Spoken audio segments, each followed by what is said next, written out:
High বন্ধুরা, কেমন আছেন? আসসালামু আলাইকুম রহমতুল্লাহ। আলহামদুলিল্লাহ, আমি ভালো আছি। বড় ভাই একজনে দাওয়াত দিল, সেখানে খানার আয়োজন। রাত্রে আমরা মাগরিবের টাইমে গেলাম। এখানে ভাবি কিছু রান্না করে ফেললো, বিরিয়ানি রান্না করে ফেলছে, সেই জন্য দেখাতে পারিনি। এখন বাকিগুলো রান্না হবে, সেই জন্য দেখাবো। এখানে নুডলস রান্না করবে, তার জন্য চিকেনগুলা মশলা দিয়ে মেখে রাখলো। তারপরে চিকেন ফ্রাই করবে, নুডলসগুলো সিদ্ধ করলো। এখন চিকেন ফ্রাইয়ের জন্য এখানে আদা বাটা রসুন বাটা দিয়ে দিল। এই যে বিরিয়ানিগুলা সাধারণ গরু মাংস দিয়ে করা হয়েছে বিরিয়ানি। নুডলসের জন্য সবজি কাটে নিল। আগের থেকে ভাবি সব কিছু করে রেখেছে। এখন স্বাদ মতো লবণ, চিকেনে মরিচের গুঁড়া 1 টেবিল চামচ, টমেটো সস দিবে, গোলমরিচের গুঁড়া 1 টেবিল চামচ, টমেটো সস 2 টেবিল চামচ দিবে।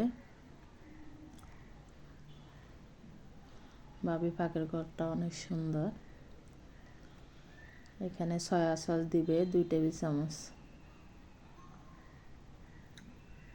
কালোটা সয়া সস কালোটা। সব মশলা মেখে নেবে, ভালোভাবে মাখতে হবে। রেস্টে থাকবে 20 মিনিটের জন্য। আমরা এদিকে আটা নিয়ে নিব।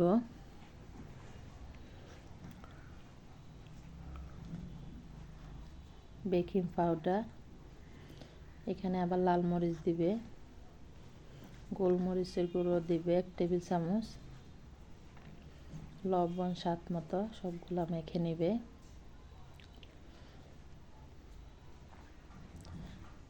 চুলায় পাতিল বসিয়ে দিলাম, করে একটা, সাথে হাঁসের ডিম নিব।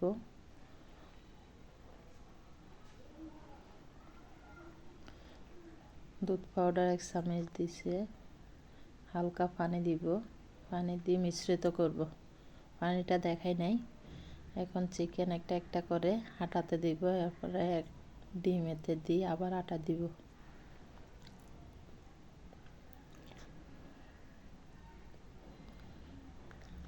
এই যে এভাবে করলে অনেক মজা হয়। আবার দিব আটাতে। এখন চিপে চিপে নেব। এই যে দেখেন, বিসমিল্লাহ। একটা একটা করে সবগুলা করে ফেলবো, দেখাবো না। এই যে কিছু করা হয়ে গেছে।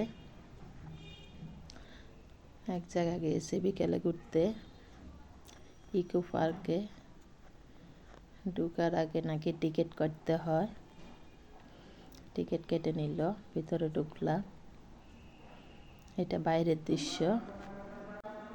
এখন দেখা হবে চতুর্দিকে সবুজ দৃশ্য।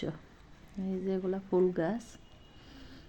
ভিতরে ইকো পার্কে বাইরে দৃশ্যটা অসাধারণ। কেমন হলো?